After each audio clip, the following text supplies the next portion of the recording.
Hello, everyone, and welcome to another episode of Georgia Recruiting Rumors versus Facts. And as you can see by the cover art on this episode tonight, Trent Smallwood and I have a busy show here. A lot of visitors from at the South Carolina game. So, Trent, man, it was a loaded weekend of recruiting. We've been trying as a UGA sports staff to try to catch up with all these guys and see what we can come up with.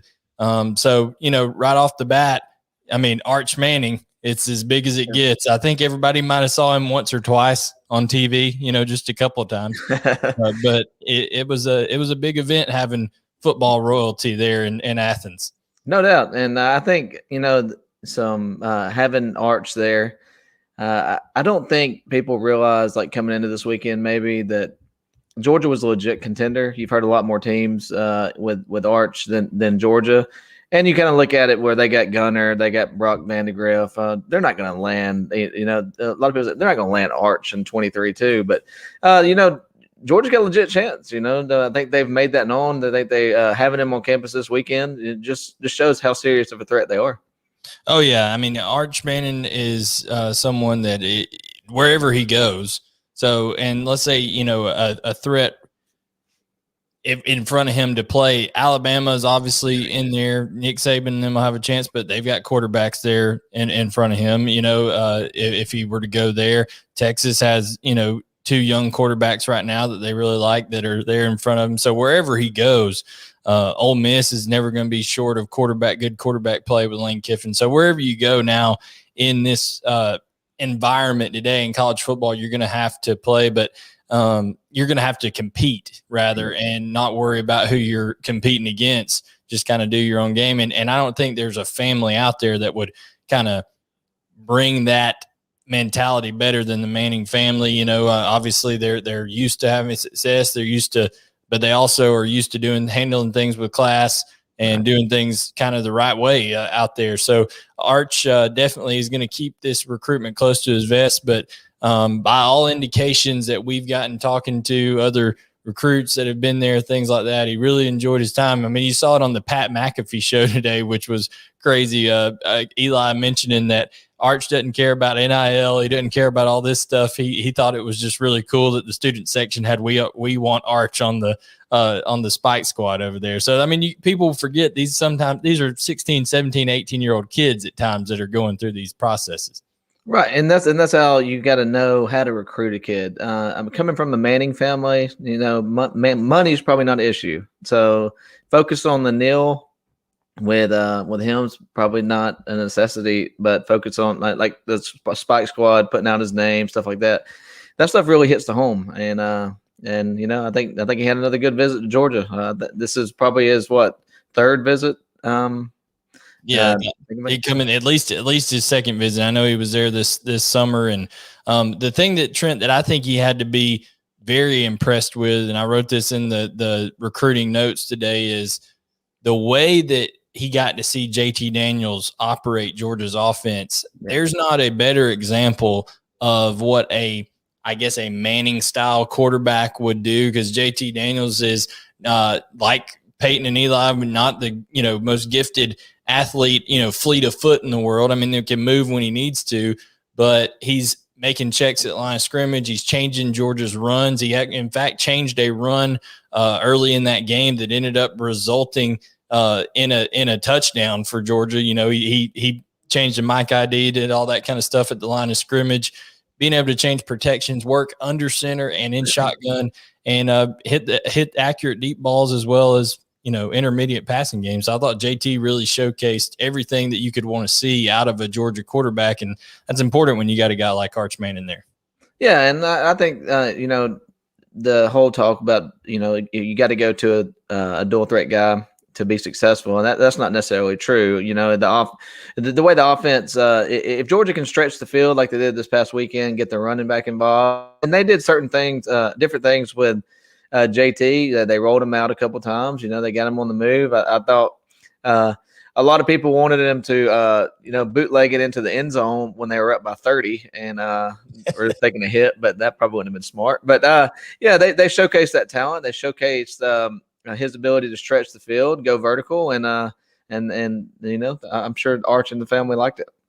Well, it's something that, you know, in terms of JT Daniels, I mean, even when you have a quarterback, even if they can just move just a little bit, Trent, if you look at the end zone shot of James Cook's touchdown run that Brent and Dane broke down, it's a gap scheme run. They're pulling the guard and tackle. And on the backside, you've got JT staring down a defensive end. And he kind of just sits there for just a minute. And that's just enough to let that unblocked player not be part of the play. And James Cook ends up going to score. So there's a lot that goes into all this. But in terms of the recruiting, Arch Manning had a tremendous visit. And I'm going to throw up this cover once again that we had up here. You see Arch surrounded by his good friend here, Pierce Sperlin, Reuben Owens, the running back from Texas. You got Michael Daugherty. You got Tony Mitchell out there to the left of Daugherty, and Justice Haynes, of course, Braden Joyner over on the far right. So that class of 2023 guys that were there together, if they're able to get that level of talent, even just a handful of those guys, not to mention some of the broader, you know, ancillary pieces that are around them, that class of 2023 is going to be special. And speaking of special, two guys in that picture, Trent, Pierce Sperlin had 13 catches for 318 yards and 5 touchdowns in his game Friday night. And Justice Haynes had 36 carries for, I think, 336 yards and 3 touchdowns. I mean, those are just 2 monster performances. Yeah, 36 carries is a ton of carries. You know, I'm not sure. Does Georgia have a back with 36 carries on the year? I mean, through 3 games. But yeah, I mean, huge nights for both of them. You know, and Pierce has to like what Georgia's doing with the, you know, kind of the hybrid type guys, and like Brock Bowers, perfect example. You know, they're using Brock, in the screen game, using Brock on the vertical game. I mean, using them all in different kind of ways. But you know, with him and Oscar Delp, they got a chance to put a couple special tight end flex guys classes together. Well, think about this too. In that visit, there was Oscar Delp there, Pierce Sperlin, who's committed to Georgia. Oscar Delp a couple weeks away from a commitment decision. It looks good for Georgia, in our opinion, there. And also Georgia legacy, Lawson Lucky was there with those 3. They took a picture with Todd Hartley there on the field before the game. And think about this tight end room that they could have at the University of Georgia. You know, obviously Brock Bowers, but, you know, you add just for 1 year, Darnell Washington, Brock Bowers, and Oscar Delp all in the same room at least. So that could be some big time stuff. And depending on who sticks around, it could be for more than that. But everybody expects, I think, Darnell to be a 3 and done type guy. But there's going to be a load of talent just stockpiled in the tight end room. And Kirby Smart talked about it today. The tight end position is changing. Yep. And offenses in general are changing. Brock Bowers leads this team in reception through 3 games, which I don't think anybody, even those who were like you and I, were pretty high on Brock coming into this year. I don't even think we assumed that he would kind of take that kind of role on this team to start off with. No, not at all. I mean, there's about 8 other guys I would have predicted in front of Brock Bowers. There's nothing against him. We didn't know the Darnell Washington that would be hurt or injured, and on top of that, Georgia hasn't utilized the tight ends for a ton of catches like they have Brock early on, and I think that's a testament of the direction that this Georgia offense is going. You know, they're using those flex guys. And I thought Saturday. You know, I've always been disappointed in the offense not utilizing their playmakers, and I thought they did it, you know, for the first time. I mean, they got these guys out in open space. They got the tight ends the ball. They got McIntosh and Cook involved in both the running and the passing game, and I thought it was just, I mean, they displayed this offense perfectly for those recruits. No doubt. And like I said, Oscar Delp, I spoke with him, and he mentioned to me that it's just the way that Georgia is playing right now. He said it's just dominant in all phases. He loves kind of the atmosphere. This is, you know, first time really you know, getting to experience everything there in Athens, you know, kind of full stop. So he really enjoyed his time there. He said that Pierce, Sperlin, Jalen Walker, all those guys were in his ear the whole night, trying to talk him up. So Oscar Delp had plenty of guys trying to, influence him there with a couple of weeks left in his recruitment. And Trent kind of, that's some of the big names that we've touched on, and we're going to get to more of them here in our questions. So we're going to go ahead and take those from the members of the vault. The first one, as you can see, going down there across the bottom of the page, and I'll read them off too. It says, this is from Dog Bite U. Of our priority prospects that you think we don't lead with as their top choice, who did we gain the most ground with Saturday? Well, coming into the weekend, I think everybody assumed that Nye White was going to be more of an Ohio State type guy. But Trent, you and I were talking off air, not that one game ever makes a difference. Like we talked that the Clemson Georgia game wasn't going to make or break somebody's commitment or make or break their recruitment, right? But a trend in defense that, hey, you've been seeing out of Ohio State last year and them being atrocious through the first 3 games this year, and then couple that with the trend of Georgia year in and year out having the best defense, and now add on top of it, they're not only getting pressure, but they're getting home and creating those sacks and those forced fumbles and those tackles for a loss that they weren't previous years with Adam Anderson and Nolan Smith and Trayvon Walker and all those guys. It gets pretty enticing to a guy like a Nye White. Oh yeah, for sure. I mean, he's kind of in the Adam Anderson mold as far as his frame and stuff, and just seeing Adam Flower. I mean, Adam Anderson's literally unblockable right now. And just seeing, letting Nolan Smith, just turning them loose, turning them loose off the edge, and just watching those guys fly around, how they use them, and just just the different ways that how they're being utilized, and how Georgia's defense is playing as a whole. And I think it's home with not only White, but a lot of defensive recruits around the country. Yeah, other guys that I would throw in that category, I don't think Ernest Green was someone that people thought Georgia necessarily led with before this visit. I think they do coming out of this visit because of just his family seems to love the University of Georgia. Adam Gorney, the national director of recruiting for Rivals, was in communication with Ernest and his family, and really just made it clear that it seems like Georgia's the front runner for the big offensive tackle that could also play guard. He's kind of both ways with that body type, but he's a guy that I think Georgia made up a lot of ground with, and maybe even comes out a leader with. And then the other one, Trent, would be Reuben Owens, the second out of Texas. Reuben Owens at one point was committed to the University of Texas, but now coming out to Georgia, we're still trying to get a hold of Reuben and his father, kind of talk about him and see how that visit went. But by all indications, Reuben seemed to, and other guys I've talked to in the class of 2023 said that Reuben was kind of blown away with the visit to University of Georgia. I mean, how big would it be? I know they're definitely going after Justice Haynes as a legacy for the Georgia program, but with comparing those two styles of Reuben Owens and Justice Haynes. Oh, I mean, that would be huge. I mean, that's like landing Georgia's done it in the past. They've landed their Gurley and Marshall. They've landed their Zeus and Cook. They've I can't even remember the other pair they had. Chubb and Michelle. Chubb and Michelle. So they've done it, and they've been successful in putting multiple running backs in the NFL. I mean, even if you take 2 in a class, they're putting 2 NFL running backs in a class. And I think the way Georgia's utilizing these guys is you might only get 8-10 carries a game, but they're also utilizing in different ways. They're lining James Cook and Kenny McIntosh up at wide receiver, sending putting them on screen passes, sending them on sweeps and jet sweeps and stuff like that. And so I think as a running back, I think a lot of them are buying into what the way they're being utilized on the offense.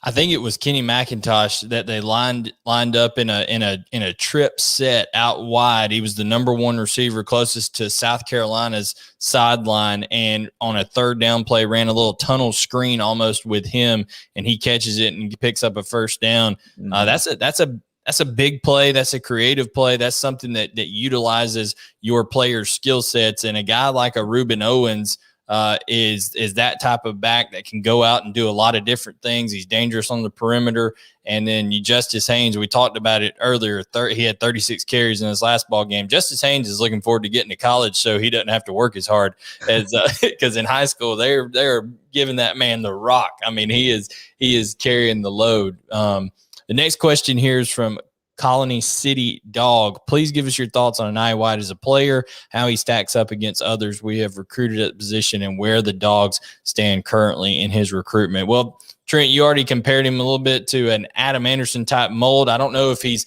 that finished of a product yet. He's almost a bigger guy right now where he could go either way. He could end up being like a Trayvon Walker, more hand in the dirt type guy. Ohio State, I know, was going to use him as a true 4-3 defensive end, but he's also got the athletic ability to be a stand-up like Jack linebacker type player.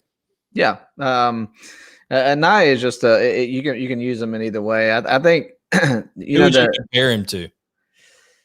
Recruiting-wise? What player-wise or recruiting-wise? Well, people that Georgia's recruited in the past that they've ended up landing. Is there anybody that comes to mind that you would kind of compare him to? He's small. He's a little bigger than like Anderson and Floyd was coming out, but he's smaller than say Davin Bellamy. Maybe Lorenzo Carter. He has a. He's long. He's long. He's 240 or so, 245. He's quick off the edge, similar to what you're seeing in Athens now, and he's like I said, he's not a finished product. He's got potential. The ceiling's high there, and it'd be interesting to see. But I know Georgia would definitely utilize him off the edge. Yeah, he's listed right now at Rivals at 6'5", 230, but I think he's gained a little weight since that last measurement was taken. He's probably closer to the 240 range. So I definitely see him, that's a good comparison in my book with what you said about Lorenzo there. Now our next question is from What's Up Dog. Would the chapel bells ring if Arch Manning committed to the Dogs? Just asking for a friend. Man, it'd be a lot more ringing than that. It'd be more than that. I mean, you might see Jared Moorhead and Josh Brooks run naked down the streets of Athens because there's going to be so much money that comes along with that situation. You're not just getting a great high school talent in Arch Manning. You're getting a whole entourage of media. It's media coverage. It's money. It's exposure for your program. Because the Mannings, I said it on the post game overreaction show, Mannings equal ratings. That's what happens. You see what happens with Peyton and Eli now that their careers are over. They're taking full advantage of it. Arch Manning in terms of the total package, Trent, could be one of the most influential recruits that the game's seen. Yeah, you probably wouldn't see any 12 o'clock games with Arch Manning at quarterback. Just the ratings alone, just the publicity around the program. I mean, it should be huge. There's a lot more that goes into it than just landing Arch Manning. You're landing a lot more on the outside, and Georgia has a legit chance. They put themselves in contention. They put themselves in a good spot, and that's the only thing they could ask for at this moment. Yeah, I think people need to understand too with Arch, there's connections not only with Todd Monken having his NFL time and stuff like that, and Peyton and Eli Manning seem to have connections with everybody that's ever been in the NFL. They've been pen pals, all this kind of stuff. Peyton likes to write those letters to everybody, but Peyton Manning and Kirby Smart are good friends. Also, Matt Luke is good friends with Eli and Arch because of his time at Ole Miss. Will Muschamp's family has connections to the Manning family. There's a lot that goes into this background here. So, and then Pierce Spurlin being one of Arch's better friends. It isn't at Isidore Newman, Pierce Spurlin and Arch Manning. They talk nearly every day. So that's a big plus for the University of Georgia right there. And I guarantee you Pierce told him, hey, dude, I went for, 318 and 5 touchdowns last night, when they were there together on Saturday. So that's got to be an enticing thing for a guy like Arch Manning. J-Doggy, any idea on Kojo and if the game on Saturday made any movement at all, his commitment to OSU? I was surprised to see him walk down those steps, Trent. I didn't really expect to. That's one guy that I saw there that I didn't expect to see there. And a lot of players were shocked. Jalen Walker, I talked to him. He couldn't really believe that Kojo was there because he just hadn't heard much out of him. But I think him showing up at that game, obviously he's a hometown guy. A lot of guys were there. It could be as simple as him wanting, to see the atmosphere, have something to do on a Saturday night. But plus it's, you're able just to come and enjoy a game. But Georgia does need one more very, very talented receiver in this class. And if Luther Burden, it's kind of coming down, I think, to Georgia and Missouri. If they were to strike out on him, who knows what would happen with them putting even more pressure on a Kojo and Twee. Yeah, and I think we sit here and talked about spots a few weeks ago. Well, with this new NCAA rule and stuff going on, where they can take more guys, you might see 2 more receivers taken in this class. It's just you just don't know how those will be utilized, but it'll be interesting to see because at the end of the day, I think there's going to be more guys that want to come than spots available in this class, and just the way it's trending right now and the way recruiting is going on. Because at this time last week, we didn't think Nye White was. We really wouldn't even consider him last Monday. We were talking more about Shamar Stewart and Michael Williams, and now all of a sudden Nye. Well, what Shamar might want to jump on, Michael might want to flip, so I think there's going to be more spots than Georgia has available, but I guess that's a good thing in recruiting. It is a good thing. Now, Trent, and in terms of my understanding, the +7 rule that the NCAA just enacted will be available for this upcoming class, correct? Like where you get the 7 added depending on the transfer portal that, if up to 7 players transfer, you can get that extra spots in a class. You can go from 25 to 32. So Georgia did have a lot. I think they had 11 transfer out last year. Yeah. So, it could, that number is fluid for the University of Georgia, and we'll just have to see what happens. And that may, honestly, it's not like the coaches are going to go in there and say, hey, you need to transfer, but coaches have their way of making life not easy on guys that necessarily aren't cutting the mustard in the program. And I think you'll start seeing those transfer decisions happen more in December. A lot of, some of them happen in the spring after they find out kind of where they sit on the depth chart. But I think you'll see a lot of those start happening, in December to start seeing how many spots you have available. No doubt. Primetime Dog says, between Michael Williams and Shamar Stewart, who do you think ends up in this class? I would say if it's me today and I'm saying there's only room for one of them, that's saying, okay, you got Darius Smith, you got CJ Madden, you have CJ Washington, who's probably going to play outside linebacker as well. Jalen Walker's a tweener. He could play either one. So, really that would end up being 5 guys that could potentially play, outside backer. Now, Shamar Stewart's a little bit bigger. He's more around 270 pounds and could be more in the Trayvon Walker type role, which is what somebody pointed out on the vault today. But as far as I know, and every conversation I've had with him, Trent, they are recruiting him to be a guy who can stand up and play outside linebacker as well as hand in the ground. So I'm saying Michael, if it were today. Who do you believe? Yeah, I think it would be Michael as of today. I think, Shamar, who he's considering right now, they're kind of struggling, I would say. Florida State, that is. And but with him, Michael being a Georgia guy, and with the connections to Christian Miller and some of the Georgia commits, CJ Madden and that Tyree West, I would go with Michael as of today.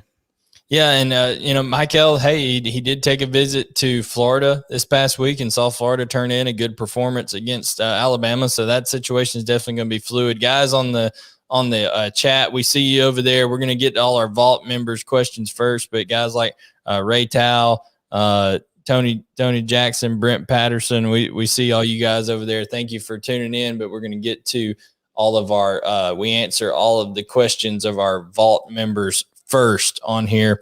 OU Herschel Walker says, in your opinion, is Georgia if Georgia is able to land Luther Burden, would they make room for Kojo Antwi if he decides to flip later in the process, or would they be done? I think it depends on those spots. I just think and the need. Wide receiver, yes, they there's a need at wide receiver, but if Georgia's healthier this year, their wide receiver position, looks a lot better. Plus, they've got Dylan Bell, Denylon Morissette in this class, a guy, a crafty, speedy type guy, and Cole Spear coming in. If they land Luther Burden, I don't know necessarily how much need there is for a guy like Kojo. What are your thoughts on that, Trent? Yeah, and I think it'll depend on when you get to December and you find out, what kind of what guys might be transferring out, what guys might elect that route. And yeah, just it'll be need based, filling those extra spots. I think right now, as it stands with the 25, when not thinking about transfers, they need to have a need for one, and I think that number one would be as we talked about Luther Burden or Shaz Preston. But if you got maybe a transfer or a wide receiver like to transfer out or explore their opportunities, I think you might see an extra wide receiver taken. So I think it'll all be on need base when it gets to December. No doubt. Mikey P 1983 says, is there an odd man out between White, Stewart, and Micah Williams? I would say, as we talked about earlier, we can touch that one real quick. I think Stewart would be the third out of those two, just because of not necessarily out of the order that Georgia wants those players, but just of kind of the trend right now with those players. But I think Georgia is 100% in it on all three. Nye White, of course, a lot of momentum this weekend.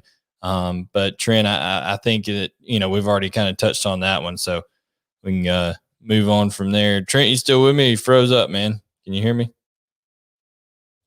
Trent, I may have lost Trent there for a second. I'm going to go solo on this one until Trent pops back. How many OL did we sign this year? Any true offensive tackles?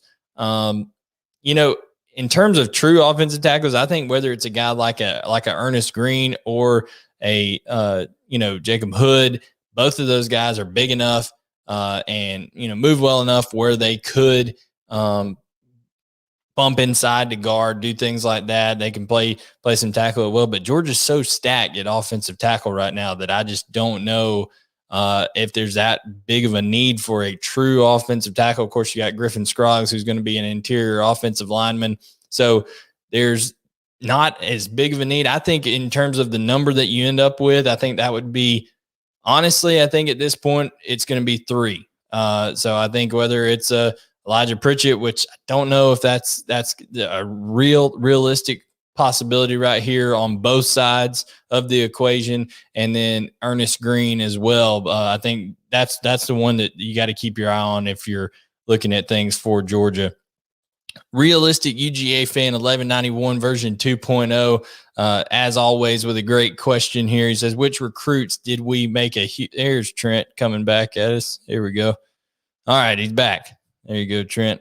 So the last question that we got here, Trent, is which recruits did Georgia make a huge push for this weekend besides Nye White? I think we kind of touched on that earlier. I think that it was a great visit for Ernest Green, a great visit for Reuben Owens II. Is there anybody else that kind of comes to mind for you that obviously Arch Manning? Is there anybody else that kind of comes to mind for you that you think Georgia might have made some progress with? I mean, it depends on Kojo, with that whole situation. And as far as the younger guys, I think they made a move. Christian Miller, those guys. What prospect wouldn't like what they saw, in the night game of Saturday night? But we're going to sit back and wait for that visit high to kind of wear off and see where they stand. Maybe next weekend and see if that hype is still around. No doubt. And some of the guys over here on the UGA on the UGA Sports YouTube channel that are commenting, we'll talk a lot about some of your stuff as well here. I'm just going to touch Dylan Prothman. We see you guys on there. But I see, he's kind of stirring things up over there. People giving giving some heck back and forth. So just wanted to shout out all those guys. Don't really see any questions that we can hit over there, but in terms of recruiting coming up, guys, I'm going to be right after I get off this feed. I'm going to be calling a couple of guys that I've been lining up talks with. So over at UGAsports.com, make sure you're subscribing to this YouTube channel right now. If you don't subscribe already, do us a favor, hit the subscribe button. Also turn on notifications, the little bell over there. So every time we go live, you get a little notification on your phone or on your mobile device. And then also hit a like for us. If you could, hit the thumbs up, hit a like. That really helps out the page a lot. Leave your comments. We'd love to have your feedback that we can analyze and go through next week. Anything you want to see on the show.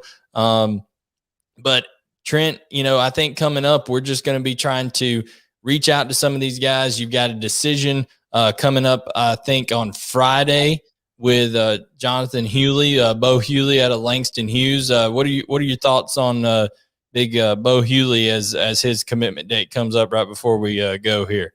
I like where Georgia stands. I like where Georgia stands for him, and honestly, I think this is going to be a big offensive line class for Georgia. And they don't have to go far. You got Braden Jordan and Auburn. Of course, you got Madden Sanker and those guys. So, they can really stay in state and have a lot of success. And, of course, they'll go out and maybe land an out-of-state guy, a big offensive tackle or something. But, they can have a lot of success just within the state. No doubt. And Trent, you and I will both be over at Mill Creek and Grayson this upcoming Friday night. They've got guys like Walt Flynn Clare that's over there that is a big offensive lineman in the 2024 class. We'll see Michael Daughtery. We'll see Caleb Downs. We'll see JoJo Stone. So there is a lot of talent over there. If you want to see a good ball game, head over to Mill Creek on this Friday night. Jed's going to be going and seeing Cedartown take on Calhoun in a matchup of Georgia commits with CJ Washington taking on Cole Spear over there. So just, another good Friday night of football action. And we have all of it covered. Also team action. Make sure to tune in to Jim Donnan and Roddy and Dane's show tomorrow as they get ready for the Georgia program's getting ready for Vanderbilt to kind of take over Nashville once again. But Trent, I enjoyed it, man, and we'll that's kind of all we have for tonight. Now I'm going to go call these other prospects that I got. Sounds good, man. All right, guys, thank you so much for joining us. Like I said, subscribe, turn on notifications, hit the like button, and we will catch you next Monday night on another live edition of UGA Sports Georgia Recruiting Rumors versus Facts. Have a good one.